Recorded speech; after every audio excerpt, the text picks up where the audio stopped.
আমি একটা কথা বলতে চাই, আমি বেঁচে থাকাকালীন যোগ্য প্রার্থীদের কারো চাকরি কেড়ে নিতে দেব না। It is my commitment. যারা যোগ্য তাদের চাকরি নিশ্চিন্ত করার দায়িত্ব সরকারের।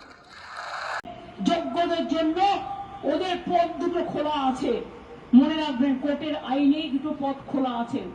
সেই পথ খোলা থেকে আমরা আপনাদের ব্যবস্থা করে দেব যাতে কেউ চাকরি না হারান।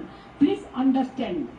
সেই জন্য বলছি, যতক্ষণ পর্যন্ত রিভিউ পিটিশনটা ক্লিয়ারেন্স না হচ্ছে আপনারা আপনাদের কাজ তো করতে পারেন। কে বাধা দিয়েছে?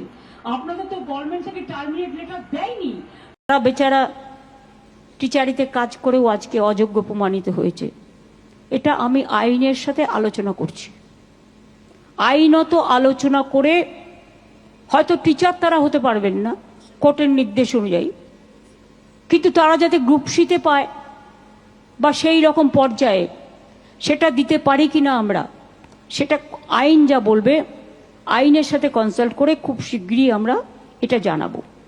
আরে ছেলে মেয়েদের চাকরির প্রয়োজন নেই, আমি তো দিতে চাই। তোমরা কোর্টে যাচ্ছ কেন?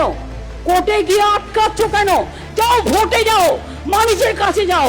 চাকরি দেবে না, চাকরি খাবে, চাকরি করতেও দেবে না।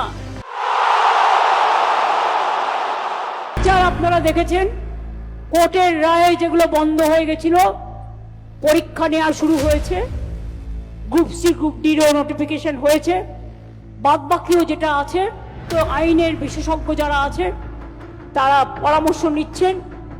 আইনের জটিলতা কেটে গেলেই আমরা আইন অনুযায়ী চেষ্টা করব সাথে থাকার।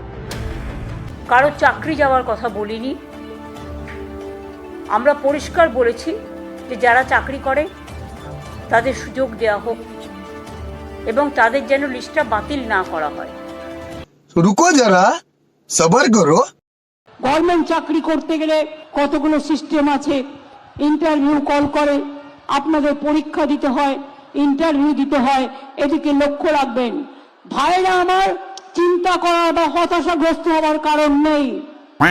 একটা চায়ের দোকানে চা বিক্রি করলেও চা বিস্কুট ঘুগনি ইনকাম খারাপ হয় না, চাকরির থেকে বেশি টাকা পাওয়া যায়।